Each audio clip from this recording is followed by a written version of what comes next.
귀하신 사랑을 감사드립니다. 오늘도 귀한 수요일 저녁 시간, 예배 시간 저희들로 하여금 기억하게 하시고 하나님 전에 나와서 예배 드릴 때에 하나님께서 기뻐 받으실 만한 예배 드릴 수 있는 저희들 모두가 될 수 있도록 도와주옵소서. 이 시간에 하나님의 말씀을 듣는 시간입니다. 부족한 종을 통해 증거되는 말씀이지만 생명과 진리의 말씀이 전해지게 하시고 전하는 자나 듣는 자 모두가 하나님의 놀라우신 섭리와 뜻을 깊이 깨닫는 복된 시간, 은총의 시간 되게 도와주옵소서. 예수 그리스도의 이름으로 기도드립니다. 아멘. 오늘 말씀 전하는 시간에 날씨가 엄청 추운데 좀 사랑 타령을 해서 몸과 마음을 좀 녹아버렸으면 좋겠습니다. 아까 제가 이렇게 올라와서 보니까 뒤에서 어느 성도님이 부채질을 하고 계세요. 부럽기도 하고요. 무슨 일인가, 좀 안 좋은 일이 있으신가 그런 생각도 해보고 그러는데요. 굉장히 추우시죠. 그래서 여러분 오늘 예배 시간에 예배 드릴 때 조금 전에 보니까 바닥도 좀 따뜻하고 예배 드리기 참 좋은 그런 상황이고 그래서 감사드리는데요. 여러분들도 어느 정도는 알고 계실 것이기 때문에 간략하게 말씀드리려고 그러는데요. 여러분 사랑에는 두 종류의 사랑이 있다 이렇게 얘기하잖아요. 하나는 하나님 사랑이 있고 또 하나는 인간의 사랑이 있다 이렇게 말씀을 합니다. 그런데 하나님의 사랑을 설명할 때 오래전에 아마 몇 년은 된 것 같습니다. 제가 한번 전해드렸던 그런 말씀이기도 하고 그런데요. 하나님의 사랑을 설명할 때 불구하고의 사랑이다 이렇게 설명드렸던 그런 기억이 있습니다. 불구하고의 사랑 무슨 뜻인가 하면 당신이 나를 미워함에도 불구하고 나는 당신을 사랑합니다 라는 그런 의미입니다. 우리가 이런 사랑을 가리켜서 절대적인 사랑이라 이렇게 얘기를 하고요. 굳이 비교해보자 그러면 하나님께서 우리를 사랑하시는 그 사랑, 우리가 흔히 아가페 사랑 얘기하죠. 하나님의 사랑입니다. 다음으로 인간의 사랑을 설명할 때 때문에 사랑이라 이렇게 설명을 하기도 하는데요. 이런 것입니다. 당신이 나에게 잘해주기 때문에 나도 당신을 사랑한다. 이게 바로 인간의 제한적인 사랑입니다. 그러니까 상대방이 나를 미워하면 나도 미워한다는 얘기 아니겠습니까? 앞에서 말씀드렸던 불구하고의 사랑, 하나님의 사랑, 아가페의 사랑과는 차원이 다른 그런 사랑입니다. 그리고 이처럼 인간이 할 수 있는 사랑의 차원을 가리켜서 우리가 세 종류로 얘기합니다. 필리아, 스톨게, 에로스 이렇게 얘기하지 않습니까? 조금 구분해서 여러분들에게 말씀드리려고 그러는데요. 쉽게 말씀드려서 필리아라는 이 사랑은요, 친구 간의 사랑을 말할 때 필리아 이렇게 얘기를 합니다. 세 번째로 스톨게라는 사랑은요, 가족 간의 사랑을 얘기할 때 스톨게 이렇게 얘기를 합니다. 그리고 가장 하등한 사랑이 있다고 그러는데요. 모르겠습니다. 이게 하등인지 어떤지 모르겠지만 가장 수준이 낮은 사랑을 우리가 에로스 사랑 얘기하잖아요. 열정과 욕망을 기반으로 한 사랑, 주로 남녀 간의 관계에서 발현되고요. 강렬한 감정과 욕망이 두드러지는 특징을 가지고 있다. 그래서 우리가 에로스를 얘기할 때 육체적인 사랑 이렇게 얘기하죠. 그런데 여러분, 제가 오늘 시간에 여러분들에게 말씀드리려고 하는 사랑은요, 본문에서 말씀하는 사랑은 하나님의 사랑을 말씀하는 것입니다. 조금 전에 말씀드렸던 인간이 할 수 있는 사랑, 비교적인 사랑, 상대적인 사랑을 말씀드리려는 것이 아니라 절대적인 사랑을 말씀드리려고 하는 것입니다. 하나님께서 저와 여러분들을 사랑하신 그 사랑은 아주 절대적인 사랑입니다. 영원히 변치 않는 사랑입니다. 상대적인 사랑이 아니라는 것입니다. 그런데 여러분은 그 하나님의 사랑을 경험해 보셨나요? 그리고 지금도 그 사랑을 느끼고 있고 지금도 하나님과 여러분의 그 깊은 영적인 사랑이 진행 중이냐는 그런 질문을 드립니다. 예를 들어서 여러분의 배우자가 한번 이런 얘기를 한다고 생각을 해보세요. 나는 당신을 정말로 사랑합니다. 그런데 이웃집의 아저씨보다는 이웃집의 누구 엄마보다는 덜 사랑합니다 라고 했을 때 여러분 어떤 생각이 들 것 같아요? 저는 기분이 참 안 좋을 것 같아요. 추운데 열받을 것 같습니다. 그런데요, 그런 고백을 받고도 그래도 나를 사랑하는구나, 고맙다라고 할 수 있는가? 사람들을 보면 그런 사람들 없을 것 같아요. 여러분, 사랑이라는 것은요, 절대적인 것이고 독점적인 것입니다. 그런데 그럼에도 불구하고 성도가 넘어지는 이유가 바로 이것 때문인데요. 분명히 말로는 하나님을 사랑합니다, 하나님은 저의 모든 것 되십니다 라고 하는데, 그런데 세상도 함께 사랑하려고 합니다 라는 그런 사람들의 모습들, 그런 말들 때문에 우리가 넘어지기 쉽다, 그런 말씀입니다. 여러분, 사탄 마귀는요, 우리를 미혹할 때, 여러분 잘 들어보세요, 우리에게 예수님만 사랑하라고 그렇게 요구하지 않습니다. 대신에 세상의 것들과 함께 사랑하라고 우리에게 요구를 합니다. 그렇게 김 집사나 박권사님 죄송해요, 박권사 봐도 돈도 사랑하는 것 같고 남편도 사랑하는 것 같고 하나님도 사랑하는 것 같고 다 괜찮은데 왜 너만 그렇게 유별나게 예수님만 사랑하고 하나님만 사랑한다고 그러냐, 그러지 말라, 그렇게 요구를 한다는 말씀이죠. 그런데 여러분, 마귀가 그런 말 하는 게 중요한 게 아니라요, 성경이 뭘 말씀하시는 게 중요하죠. 성경은 하나님과 함께 세상이라는 것은 돈이나 명예나 물질 같은 것들, 그런 것들을 사랑하는 것을, 함께 사랑하는 걸 가리켜서 뭐라고 말씀하는 거면 영적인 간음이라 이렇게 말씀을 하세요. 그런데 사탄 마귀는 늘 이런 것들을 가지고 우리를 시험하고 무너뜨리려고 열심을 다하고 있습니다. 그래서 오늘 이 시간에 오늘 본문 말씀을 중심으로 해서 우리가 어떻게 세상의 유혹과 싸우고 마침내는 승리하는 삶을 살아갈 수 있는지에 대해서 함께 이 시간에 말씀을 전하고 듣고 은혜 받으려고 합니다. 먼저 우리가 생각해 볼 것이 있는데요, 세상 권세가 하나님의 자녀들을 넘어뜨리는 유혹의 무기는 무엇인가? 세상이 하나님의 자녀를 무너뜨리고 멸망하게 하는 치명적인 무기가 세 가지가 있다고 말씀하는데요, 여러분 잘 들어보시기 바랍니다. 여러분, 이 무기로 공격해 올 때 막아야 되잖아요. 그러기 위해서는 우리가 알아야 되지 않습니까? 첫 번째로는요, 육신의 정욕입니다. 이 정욕이라는 것은 인간의 육신이 원하는 것, 정욕이다 이렇게 얘기를 합니다. 원래 정욕은 모든 인간이 다 가지고 있는 것이기도 합니다.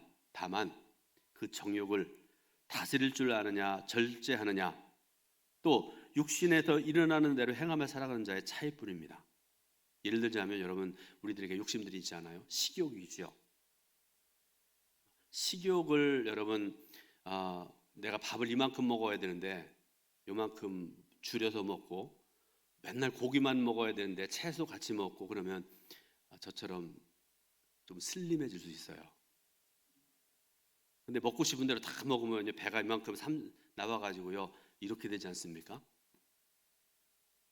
또 성욕이라는 것도 있고요, 수면욕이라는 것도 있고요, 소유욕이라는 것도 있고, 수많은 인간들이 가지고 있는 정욕들이 있습니다. 그런데 성경이 말씀하시는 바는 정욕 자체는 죄가 아니라 이렇게 말씀을 하세요. 그러나 정욕이 죄로 연결되는 것이 문제인데, 그리고 이 중에서 가장 강력한 정욕은 소유욕이라 이렇게 얘기들을 하세요. 여러분, 소유욕이라는 건요, 자기의 것으로 가지고 싶어하는 욕망, 이걸 가지고 우리가 소유욕 이렇게 얘기를 합니다. 그럼 여러분, 예를 들어서 좋은 집을 내가 봤다고 생각을 해보세요. 저렇게 좋은 집에 사는 사람도 있구나, 그렇게 생각하면 좋을 텐데, 내가 반드시 이 집을 내가 차지하겠다. 또 어떤 사람이 뭐 좋은 뭘 가지고 있다 그러면 저 사람 어떻게 하든지 내가 저걸 차지하겠다. 이게 바로 사람들이 가지고 싶어하는 소유욕입니다. 한번 생각을 해보세요. 보는 것마다, 생각나는 것마다, 접촉하는 것마다 갖고 싶어하는 마음, 이것이 바로 소유욕인데, 만족을 모르는 마음, 이게 바로 소유욕입니다. 그러나 역사상 모든 것을 소유했던 사람 중에 하나, 솔로몬이 한 유명한 고백이 있는데요, 전도서 5장 10절 말씀을 한번 이 시간에 같이 봉독해 올립니다. 은을 사랑하는 자는 은으로 만족하지 못하고 풍요를 사랑하는 자는 소득으로 만족하지 아니하나니 이것도 헛되도다. 아멘.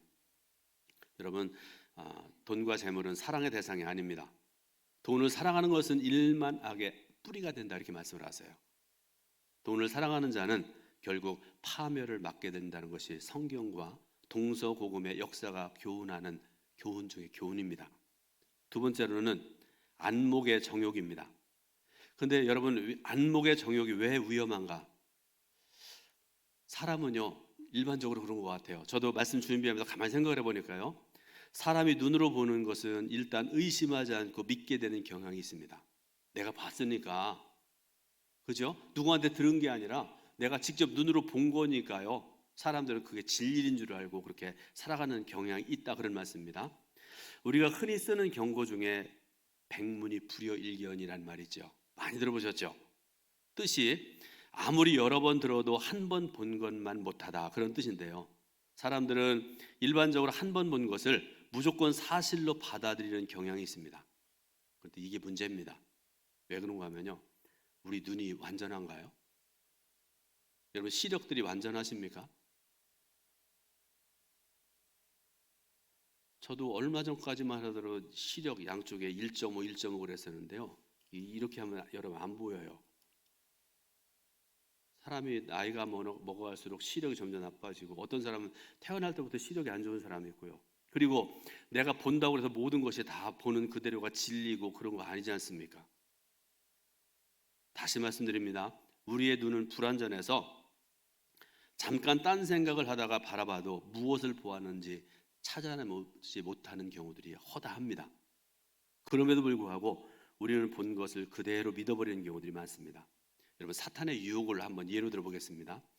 에덴 동산에서도 사탄은 하와에게 선악을 알게 하는 나무를 안목의 정욕으로 보게 해서 죄를 짓게 만들었습니다. 눈으로 짓는 죄는 주로 쾌락에 대한 욕망입니다. 그리고 쾌락에 대한 욕망은 또한 육신의 정욕을 깨웁니다. 그래서 결국 죄에 대한 상승작용을 일으켜서 우리의 영혼을 파괴시켜 버린 것이죠. 그런데 여러분, 이런 것들은요, 단 한 번도 우리에게 만족을 줄 수도 없고요, 기쁨을 줄 수도 없다는 그런 특징이 있습니다. 세 번째로는 세상의 자랑입니다. 인간은 자기의 명예와 능력과 쾌락을 늘어놓고 자랑하기를 참 좋아합니다.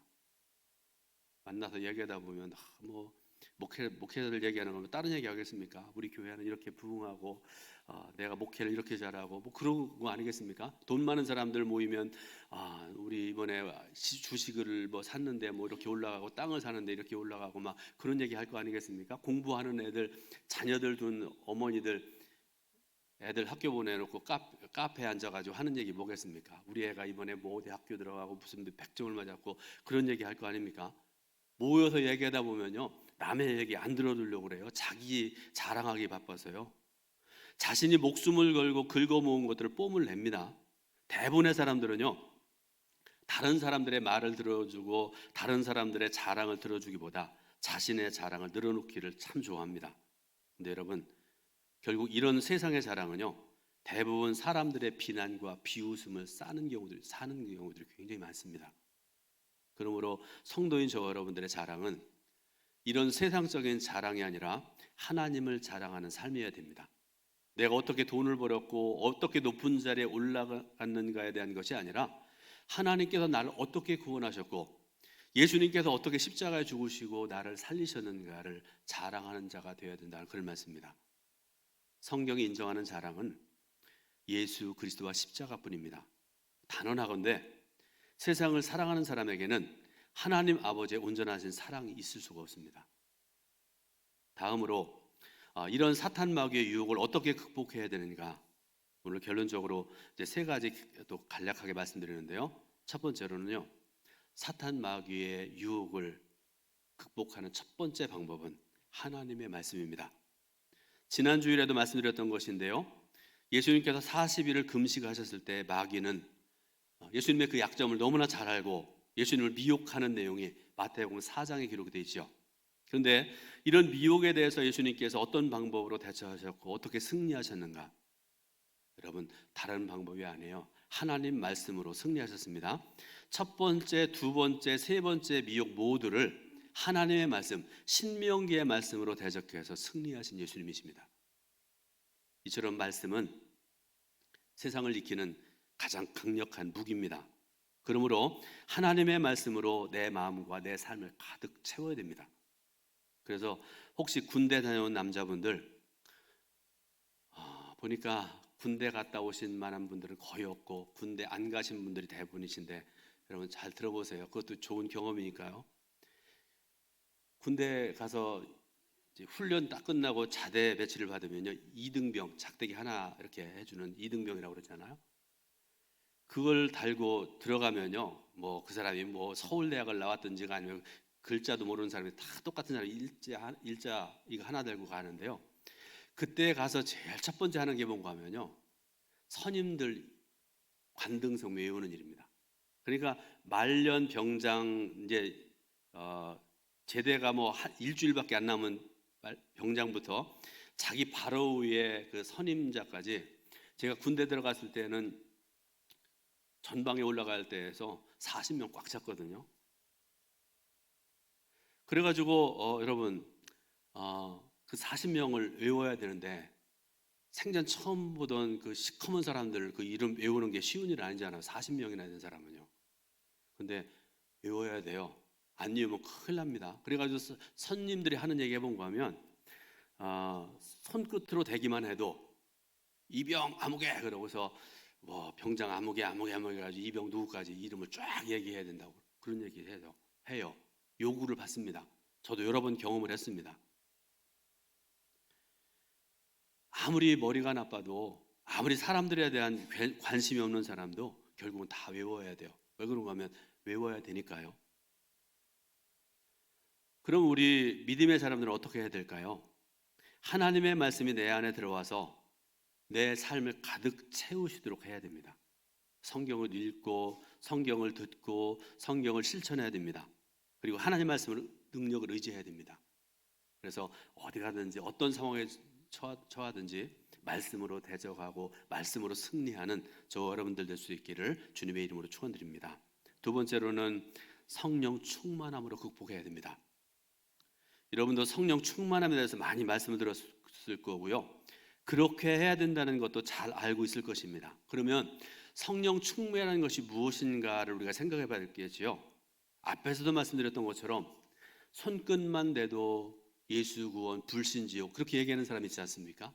전도하러 다니는 사람들 여기다 붙이고 다니면서 예수 구원 불신지옥 막 외치고 다니는 그런 걸 의미할까? 저는 그 차원을 넘어서는 것이라고 생각을 합니다. 무슨 말씀인가 하면 우리의 생각과 삶의 자리에서 어떤 모습으로 살아가는가, 이런 굉장히 중요합니다. 입으로는 예수를 외치는데 삶의 자리에서 온갖 불의를 행하고 죄를 짓고 살아간다면 단언하건대 저는 그 사람이 그리스도인이라고 할 수 없다고 생각을 합니다. 오히려 하나님의 영광을 가리는 적 그리스도일 뿐입니다. 성도는 세상에 취하지 말고 성령에 취해야 되고요, 그리스도의 향기를 아름답게 드러나는 그런 삶을 살아야 될 책임이 있습니다. 오늘 여러분들에게 있어야 될 책임이 바로 그것입니다. 마지막으로 경건한 삶을 살도록 힘써야 됩니다. 성도는 경건한 생각, 경건한 생활, 경건한 습관을 가지고 살아야 됩니다. 조금은 부끄러운 얘기인데요, 우리 감리교단의 어느 교회에서 듣던 얘기인데요, 서울에 아마 10년 정도 됐을까요? 서울의 꽤 큰 교회 담임 목사가 주일 예배만 끝나면 어디론가 사라졌다가 오기를 반복을 합니다. 주일 예배만 끝나면 안 보여요. 전화해도 안 받고. 이게 자꾸 반복되니까 성도들이 궁금해할 거 아니겠습니까? 그래서 알아봤대요. 그랬더니 도박에 빠져가지고요, 주일 예배만 끝나면 굉장히 교회가 큰 교회였던가 봐요. 운전기사를 이제 데리고 정선에 있는 도박장에 다니는 사실을 드러났고요. 그래서 교회 담임 목사직을 사임하고 목회의 길이 막혔던 아주 유명하고도 수치스러운 그런 일이 있었습니다. 예수 믿는 사람들은 말도 행동도 세상의 사람들과는 좀 달라야 됩니다. 좀 더 신실한 말을 해야 되고요, 또 신실한 행동이 필요하다는 것입니다. 왜 그런가 하면 그 말과 행동이 생활이 되고요, 그 생활이 습관이 됩니다. 그래서 취미도 좀 고상한 취미를 가져야 되는데요, 저도 가만히 보니까 취미라는 게 없어요. 보니까 여러분들 취미가 있으신 분이 있으신가요? 고상한 취미 좀 권면을 해주시기 부탁을 드립니다. 생각을 해봐도 없습니다. 걷는 것밖에 없습니다. 저는 어울리는 사람들도 세상 사람들이 아니라 그리스도인들과 어울려야 됩니다. 근데 한 가지, 그리스도인이라고 해서 다 같은 그리스도인이 아닌 것 같아요. 어떤 사람은 교회와 이웃과 모든 것들에 대해서 부정적이고 헛되는 짓들을 하는 사람들이 있습니다. 그런 자들은 멀리 해야 됩니다. 성도는 사탄에게 미혹당할 시간과 공간과 환경을 만들지 말아야 됩니다. 미혹당한 상태에서 그 미혹에서 벗어나려고 애쓰는 것보다는 처음부터 미혹당할 수 있는 여지를 남기지 않는 것이 더 지혜로운 삶입니다. 결론적으로 말씀드립니다. 사랑하는 성도 여러분, 저 여러분들은 사탄 마귀가 감히 틈타지 못하고 혹시라도 틈을 탔을 때에 오직 하나님 말씀으로 물리치고 승리하는 능력 있는 그리스도인의 삶을 살아가시기를 예수님의 이름으로 축원드립니다. 기도하겠습니다.